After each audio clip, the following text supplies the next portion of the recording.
الحمد لله نحمده ونستعينه ونستغفره ونؤمن به ونتوكل عليه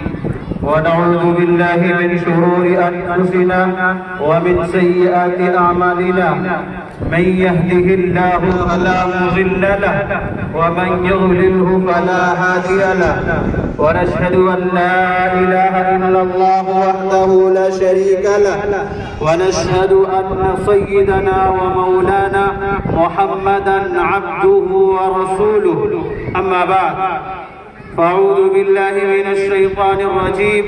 بسم الله الرحمن الرحيم قال الله تبارك وتعالى في كلامه المجيد والفرقان الحميد يا أيها الناس إنا خلقناكم من ذكر وأنثى وجعلناكم شعوبا وقبائل لتعارفوا إن أكرمكم عند الله أتقاكم آمنت بالله صدق الله مولانا العظيم وصدق رسوله النبي الكريم ونحن على ذلك لمن الشاهدين والشاكرين والحمد لله رب العالمين. مقتل کی طرف جاتے ہیں اے موت تیری لب چوم کے ہم مقتل کی طرف جاتے ہیں اے موت تیری لب چوم کے ہم لے جام شہادت پیتے ہیں ساقی کے ادا پہ جھوم کے ہم اے شمع عقی کے پروانے اے شمع عقی کے پروانے ہم محبت کرتے ہیں اے عزیز ہماری راہوں سے ہٹ ہم موت کی بھی عزت کرتے ہیں. حضرات قابل قدر حضرات سامعین دینی بزرگوں بھائیوں اور سننے والی خواتین ہماری مائیں اور بہنیں آج کا دن 15 اگست کا دن ہے یوم آزادی کا دن ہے. آج پورے ملک ہندوستان کے اندر اسکول کالج اور ہر آدمی اپنے بیسات کے مطابق اس جشن اور اس تہوار میں شریک ہو رہا ہے. مدارس ہو اسکول ہو کالج ہو یونیورسٹی ہو ہر ایک اپنے اپنے طور پر اس جشن میں شریک ہو کر کے خوشی اور مسرت کا اظہار کرتا ہے. اور کیوں نہ ہو یہ خوشی اور مسرت کا جو دن ہمیں ملا ہے یہ یوں ہی نہیں ملا ہے. اس کے پیچھے ہمارے آباء و اجداد نے ہمارے اسلاف نے ہمارے بزرگوں نے ہمارے اکابرین نے اپنے خون سے اس مٹی کو لالازار کیا ہے. ہمیں اور آپ کو یہ معلوم ہونا چاہیے کہ آج یہ جس خوشی میں ہم اور آپ شریک ہو رہے ہیں جس جشن کو ہم اور ہمارے بچے منا رہے ہیں اس کے پیچھے کی وجہ کیا ہے اس کے لیے کتنی دن کی لڑائی لڑی گئی ہے. آج اگر ہم یہ کہیں کہ تاریخ کے ساتھ بڑا چھیڑ چھاڑ کر دیا گیا ہے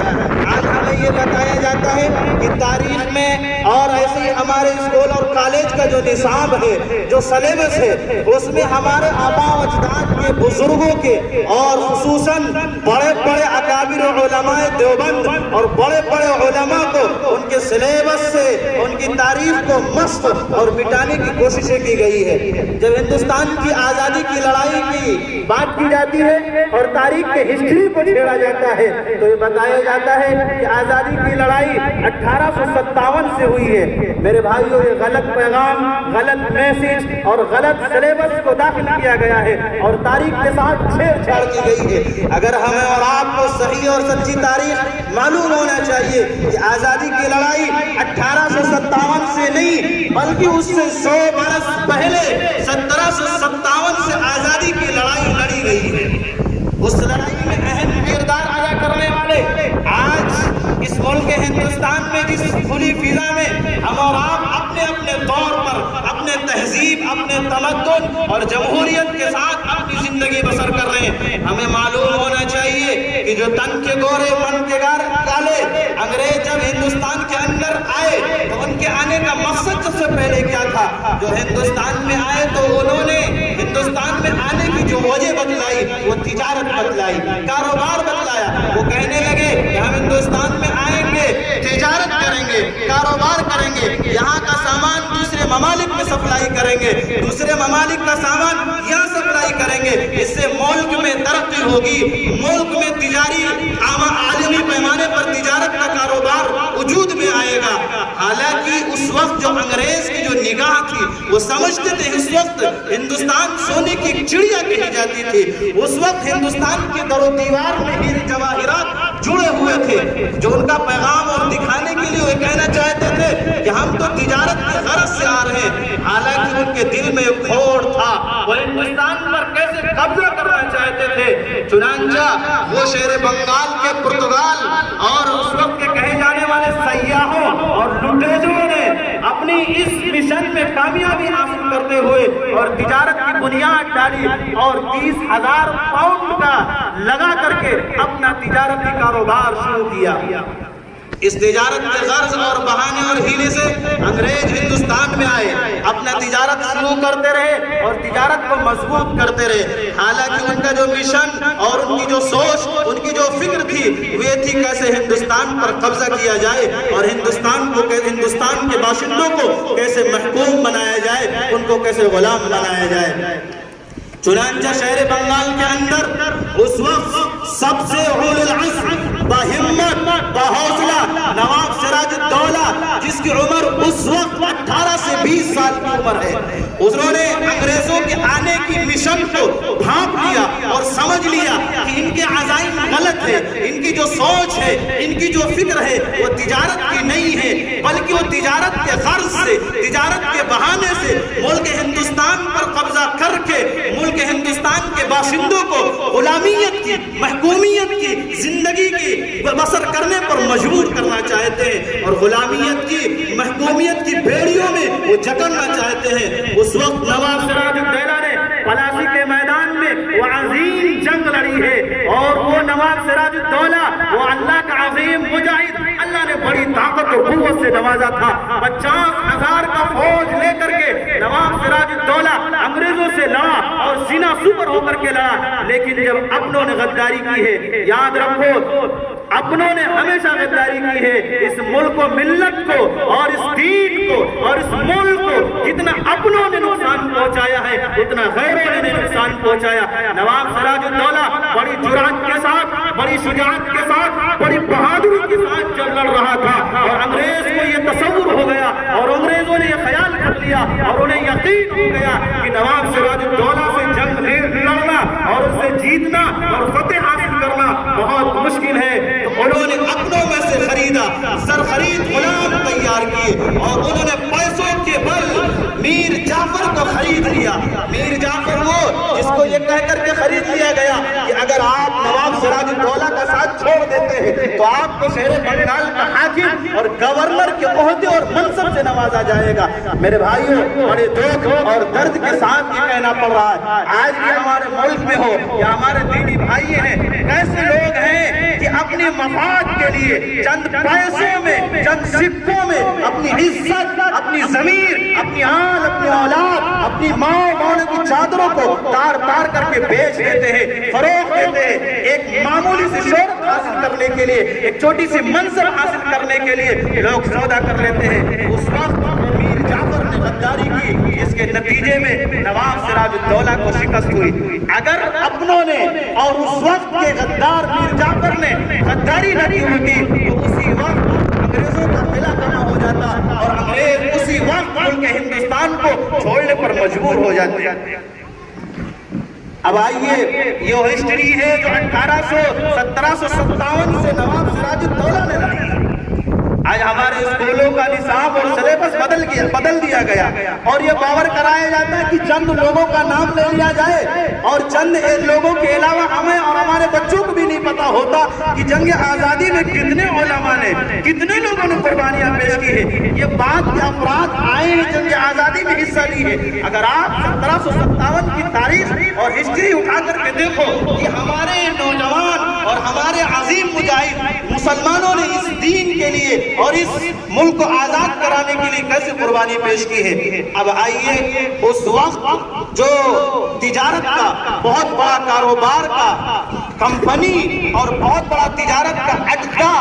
کہا جاتا تھا، وہ جسے ہم اور آپ حیدرآباد اور زمانے میں دکن کہا جاتا تھا، وہاں کے میر کارواں، فرما رواں حیدر علی جو ٹیپو سلطان شہید رحمت اللہ علیہ کے باپ تھے، ٹیپو سلطان شہید رحمت اللہ علیہ نے بھی انگریزوں سے بھاپ لیا، انگریزوں کے مشن کو جانچ لیا کہ انگریز تن کے گورے من کے گالے، یہ اپنی ناپاک عزائم کے ساتھ تجارت تجارت کے ہیلے اور بہانے کے ساتھ ہمیں ملک ہندوستان میں غلامیت اور محکومیت کی زندگی گزارنے پر مجبور کرنا چاہتے ہیں، تو اس وقت ٹیپو سلطان نے بھی اپنے فوج کے ساتھ 4 جنگیں لڑی ہے۔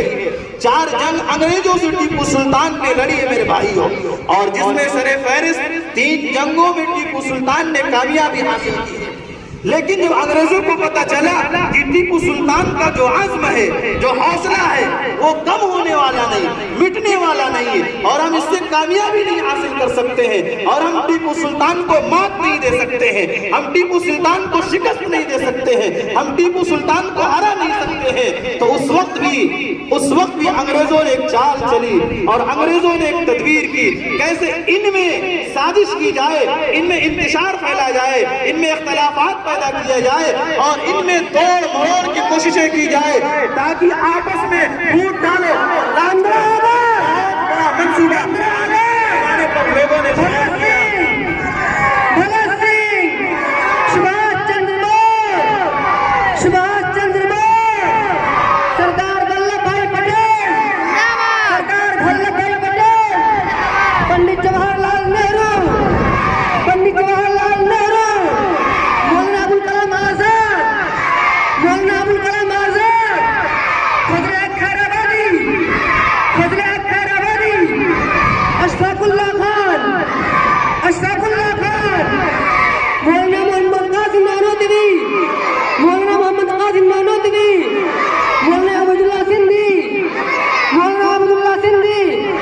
مولانا حضرت علی موہانی، نعرہ تکبیر، جامعہ تعلیم الدین ہضنی۔ حضرات، ابھی آپ نے سنا کہ یہ اکابر علماء ہیں جنہوں نے ابھی آپ کا نام سنے کہ انہوں نے اس ملک کی آزادی کے لیے کیا کیا قربانیاں پیش کی ہے۔ تو میں عرض کر رہا تھا کہ جب انگریز کو یہ باور ہوا، انگریزوں نے یہ سوچ لیا کہ ٹیپو سلطان سے جنگ لڑنا، 2-4 ہونا اور ان سے فتح حاصل کرنا یہ عام اور معمولی بات نہیں ہے، تو اس وقت انہوں نے چند پیسوں میں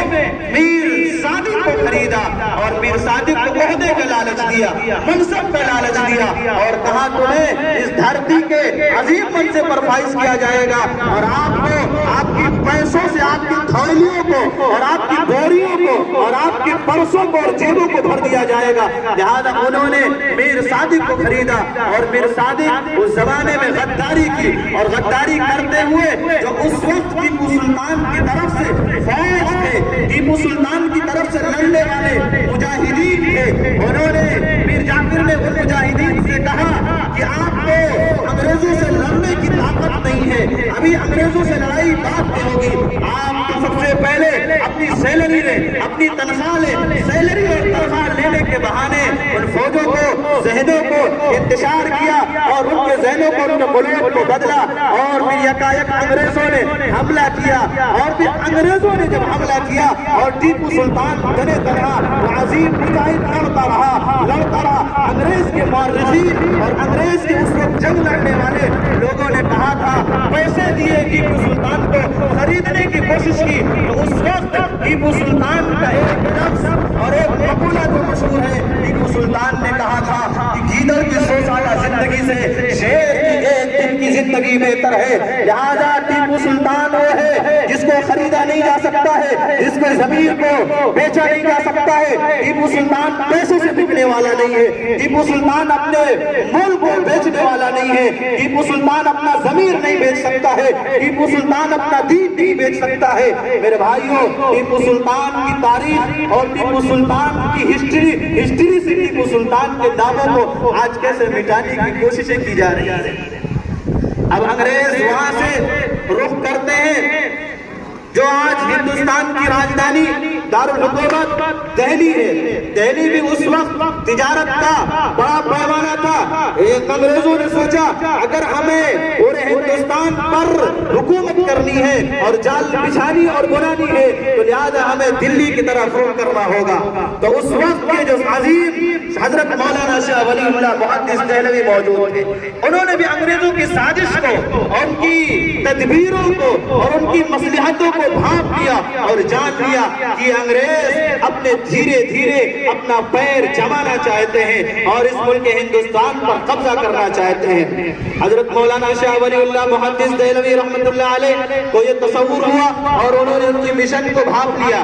آپ ابھی کچھ دن ہی بحیات تھے, آپ اس دنیا سے چلے گئے. اب آپ کے بعد آپ کے بیٹے حضرت مولانا شاہ عبد العزیز محدث دہلوی رحمت اللہ علیہ انگریز کی اس مشن کو, جس مشن کو باپ نے سمجھا تھا, آپ اپنے آباء و اجداد اور اپنے باپ کی اس مشن کو سمجھتے ہوئے اپنی باپ کے اس ارادے کو مضبوطی کے ساتھ اور حوصلے کے ساتھ آپ نے جہاد کا فتویٰ دیا. اور آپ نے جہاد کا فتویٰ دیا اور جہاد کا فتویٰ دینے کے بعد ایک میٹنگ بلائی اور آپ نے اپنے رفقا کو حضرت مولانا سید احمد شہید, حضرت مولانا شاہ اسماعیل شہید اور ان کے بڑے بڑے رفقا کو بلایا اور میٹنگیں کی اور جہاد کا فتویٰ دینے کے بعد لوگوں سے کہا کہ آپ لوگ ہندوستان کی گلی اور کوچوں میں پہنچ جائیں اور ہندوستان کے باشندوں میں اور مسلمانوں میں, مسلمانوں کے دلوں میں انگریزوں کے خلاف نفرت پیدا کریں اور ان کو سمجھائیں جو لوگ انگریز کے فوج میں شامل ہو رہے ہیں, انگریز کے فوج میں بھرتی ہو رہے ہیں, یہ انگریز آپ کو خود استعمال کر کے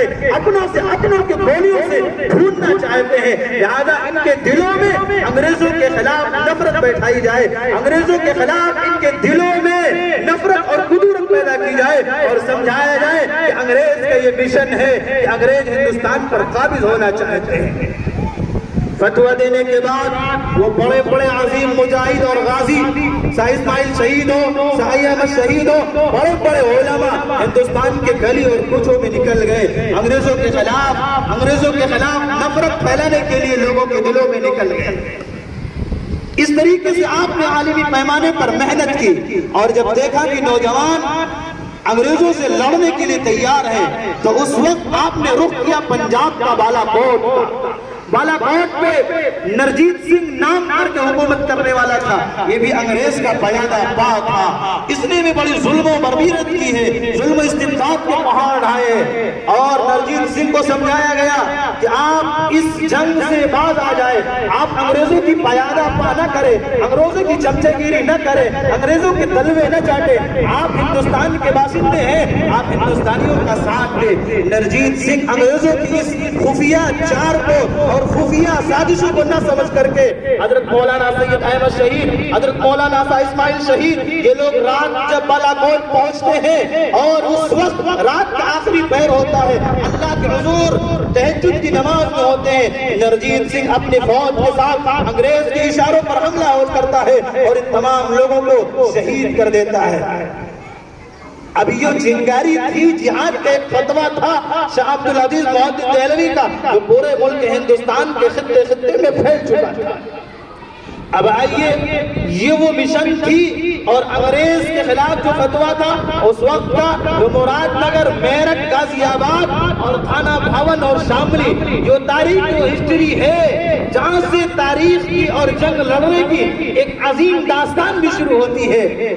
حضرت سید الطائفہ حضرت مولانا امداد اللہ مہاجر مکی رحمت اللہ علیہ, یہ آپ کا مسکن ہے تھانہ بھون. تھانہ بھون میں اس وقت بڑے بڑے اکابر علماء موجود تھے. حضرت عالم ربانی حضرت مولانا رشید احمد گنگوئی تھانہ بھون میں موجود ہے. امام الحجت البالغہ حضرت مولانا محمد قاسم نانوتوی رحمت اللہ علیہ تھانہ بھون میں موجود ہے. حافظ عامر شہید اس وقت تھانہ بھون میں موجود ہے. ایک اسلامی طرز اور طریقے پر ایک بیعت لی گئی. حضرت مولانا امداد اللہ مہاجر مکی رحمت اللہ علیہ کے ہاتھ پر یہ بڑے بڑے وقت کے دگج علماء, بڑے بڑے مجاہدین نے حضرت مولانا امداد اللہ مہاجر مکی رحمت اللہ علیہ کے ہاتھ پر بیعت لی اور کہا اس جنگ میں ہمیں انگریزوں کو شکست دینی ہے اور انگریزوں کو ہمیں اس ہندوستان سے بھگانا ہے, کیونکہ مسلمانوں کو ڈر تھا کہ یہ ملک جو چھینا گیا تھا وہ سب سے پہلے مسلمانوں سے چھینا گیا تھا. لہذا مسلمانوں کے دلوں میں قرآن تھی, مسلمانوں کے دلوں میں اضطراب تھا،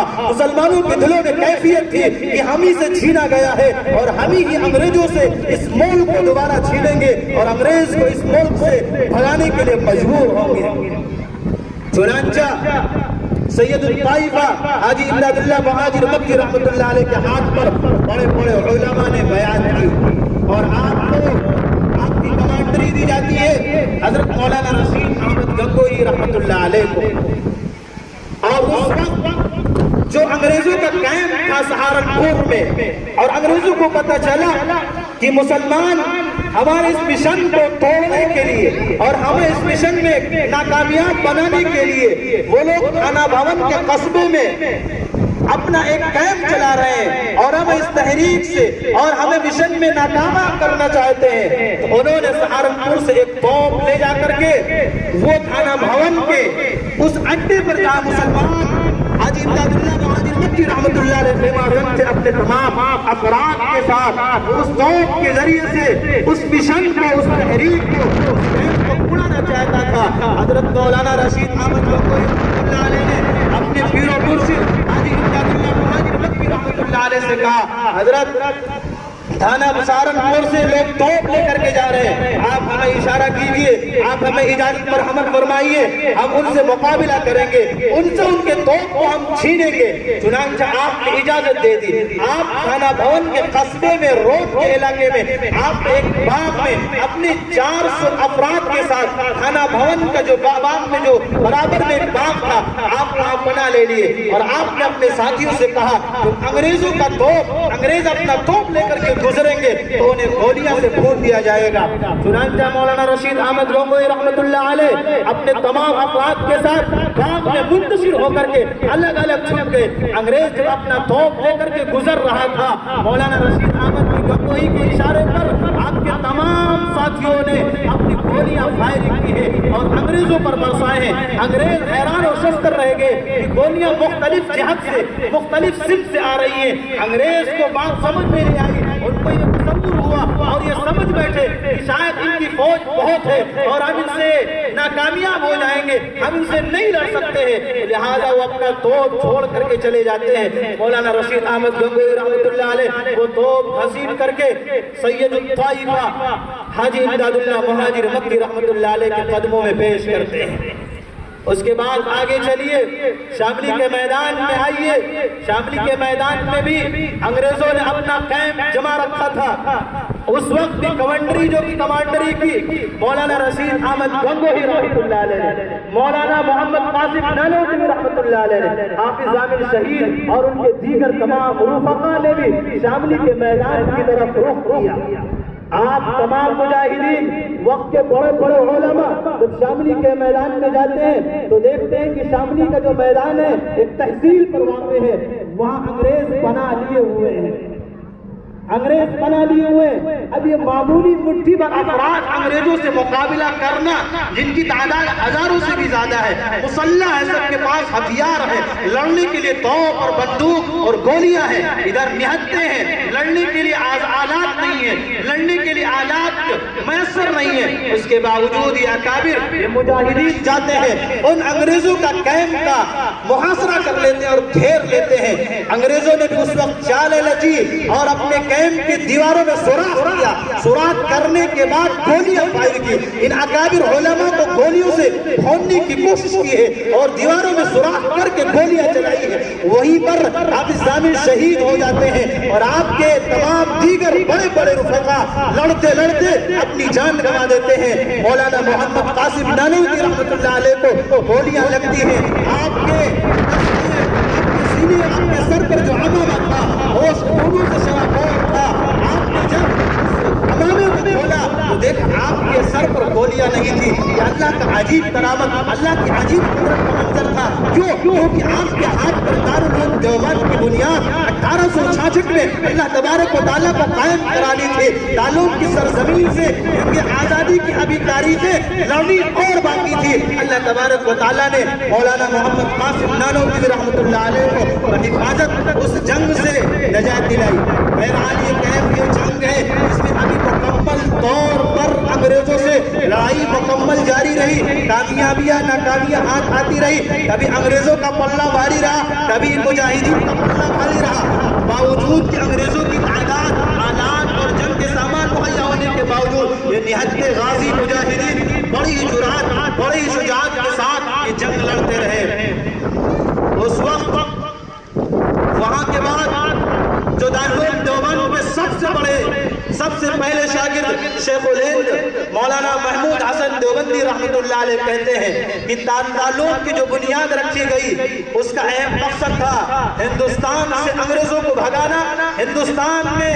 انگریزوں کو بھگانا اور جنگ آزادی کے لیے ہندوستان کی داغ بیٹھ ڈالی گئی۔ تعلق دیوبند کی بنیاد ہندوستان کو آزاد کرانے کے لیے کی گئی۔ یہاں سے پھر وہ تحریکیں نکلتی ہیں، جمیعت الانصار کا قیام آتا ہے، جمیعت علماء کی تاریخ اور اس کی داغ بیٹھ ڈالی جاتی ہے، تحریک ریشمی رومال وجود میں آتا ہے، اور اس کے لیے مولانا محمود حسن دیوبندی رحمۃ اللہ علیہ نے اس کے لیے تحریک ریشمی رومال کے لیے وہ قربانیاں پیش کی ہے۔ پھر آپ کے شاگرد مولانا حسین احمد مدنی رحمۃ اللہ علیہ نے جیل کی وہ کالا پانی گئے، مجاہد میرے بھائیوں، جنہوں نے اس ہندوستان کو فتح کرنے کے لیے، ہندوستان کے باشندوں کو اس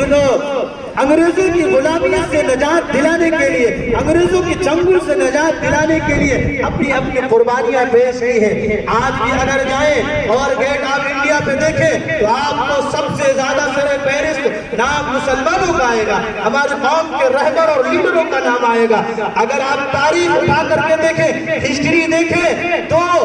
دلی کی چاندنی چوک سے لے کر کے پشاور تک علماء کی لاشیں درختوں پر لٹکی ہوئی نظر آتی تھی۔ آپ تھانہ بھون کی تاریخ اور اس کی جنگ اٹھا کر کے دیکھیں گے تو 450 علماء کی لاشیں درخت پر لٹکی ہوئی نظر آئی۔ یہ علماء تھے جنہوں نے اپنی جان کی قربانی پیش کی ہے۔ 54,000 علماء جنگ آزادی میں شہید ہوئے ہیں اور 2 لاکھ مسلمانوں نے اس جنگ کو آزاد کرانے کے لیے اپنی جان کی قربانیاں پیش کی ہیں۔ بہار اب جو گلشن میں آئی ہوئی ہے، یہ ٹہنی ہماری لگائی ہوئی ہے، پھر بھی ہم سے کہتے ہیں یہ اہل چمن، یہ چمن ہمارا ہے تمہارا نہیں، اور جب گلستہ کو خون کی ضرورت پڑی تو سب سے پہلے ہی گردن ہماری کٹی۔ آج اس ملک ہندوستان میں جہاں 54,000 علماء نے 2 لاکھ سے زائد مسلمانوں نے اس ہندوستان کو آزاد کرانے کے لیے اپنی جان کی قربانیاں پیش کی تھی، آج وہی ہندوستان میں جمہوریت کے ساتھ وہ کھلواڑ کھیلا جا رہا ہے۔ جہاں اس خوشی میں اور جب ملک آزاد ہوا اور ڈاکٹر بھیم راؤ امبیڈکر نے اس ملک کو، نظام کو چلانے کے لیے جو آپ نے قانون بنائے، آپ نے جو رول تیار کیا اور یہ تیار کیا کہ اس ملک یہ چلے گا جمہوریت کے ساتھ، یہ ہندوستان کی خوبی ہے، یہ ہندوستان کی خصوصیت ہے۔ ہر ایک آدمی اپنے ذاتی اعتبار سے، اپنے طور طریقے، اپنے تہذیب اور تمدن کے اعتبار سے اسے آزادی حق ہے، اپنے اعتبار سے اپنی شریعت اور مذہب کو پالن کرے گا۔ لیکن آج وہی لوگ جو اس وقت لوگوں نے غداری کی، آج بھی وہ صحیح معنوں میں آپ کو حکومت کرتے نظر آ جائیں گے، لیکن آج بھی ان کا کنیکشن، آج بھی ان کی جو نسبت، آج بھی وہ اسے انگریز کی اولاد ہے جو جمہوریت کے نظام کو مسخ کرنا چاہتے ہیں اور ملک ہندوستان کو دوبارہ غلامیت اور محکومیت کی طرف دھکیلنا چاہتے ہیں۔ لہذا اے مسلمانوں اور ہندوستان کے باشندوں، عہد کرو، یہ 15 اگست ہمیں اس بات کا آنے والا ہر سال یہ پیغام دیتا ہے، یہ میسج دیتا ہے، جیسے ہمارے اکابر علماء نے، ہمارے بزرگوں نے، ہمارے پرکھوں نے اس ہندوستان کو آزاد کرانے کے لیے قربانیاں دی ہے، کبھی بھی اور آئندہ بھی، آج بھی جیسے بزرگوں نے دی، کل بھی دی اور آئندہ کل بھی ہم اس قربانی دینے کے لیے تیار ہیں۔ لہذا ہم اس ہندوستان کے آزادی میں حصہ لینے والے تمام اکابر علماء کو اور ایسے ہی برادر وطن کو جنہوں نے اس ہندوستان کی آزادی میں حصہ لیا، ہم ان کو خراج عقیدت پیش کرتے ہیں اور ان اکابر علماء کو، بزرگان دین کو، اپنے اکابر و اسلاف کو دعا کرتے ہیں اللہ تبارک و تعالیٰ ان کی قبروں کو نور سے بھر دے۔ یہ عظیم مجاہد ہے کہ آج ہم پوری پھیرا میں اپنی بات کہہ رہے ہیں، آج ہم آزادی کا نام لگا رہے ہیں، انہی اکابرین کی محنت کا، اپنے اکابرین کی مجاہدہ کا جو خواہش ہے، جس کے نتیجے میں آج ہم کھلی فضا میں سانس لے رہے ہیں اور جی رہے ہیں۔ لہٰذا یہ قومی جشن جس کو ہم بڑی جوش و خروش کے ساتھ منا رہے ہیں، ہمیں یہ معلوم ہونا چاہیے ہمارے بچوں کو، ہمارے بزرگوں کو، ہمارے پرکھوں کو کہ اس کی جو تاریخ ہے، اس کی جو ہسٹری ہے کہ آزادی کی، وہ چند افراد نے نہیں لڑی ہے، چند لوگوں نے نہیں لڑا ہے، جس نے آسانی اور سہولت کے ساتھ جیسے دو چار لوگوں کا نام لے لیا جاتا ہے اور انہی چار لوگوں کا نام ہم اور آپ جانتے ہیں اور یہ تصور کرتے ہیں کہ انہی چار افراد نے آزادی کی لڑائی لڑی ہے اور بہت آسانی کے ساتھ یہ ملک آزاد ہوا ہے۔ میرے بھائیو، آپ تاریخ پڑھو، ہسٹری پڑھو اور یاد کرو کہ ہمارا اس ملک آزاد کرانے میں کتنا اہم حصہ اور رول رہا ہے۔ یاد رکھو اور اپنے بچوں کو بھی یاد دلاؤ کہ 454,000 علماء نے اور 2 لاکھ سے زائد مسلمانوں نے اس ملک کو آزاد کرانے میں قربانی پیش کی ہے۔ لہذا ایسے موقع پر ہم اور آپ اپنے اکابر علماء کو اور اس میں جن لوگوں نے شہادت پیش کی ہے ان لوگوں کو خراج عقیدت پیش کرتے ہیں۔ آج یہ خوشی کا موقع ہے، یہ جشن کا موقع ہے۔ ہمارے بچوں نے اپنے اظہار رائے رکھا، اپنا پروگرام پیش کیا، آپ حضرات آئے، اس کے لیے ہم سبھی حضرات کا تہہ دل سے بھی شکر گزار ہیں، شکریہ ادا کرتے ہیں۔ وقت بھی ہو گیا ہے۔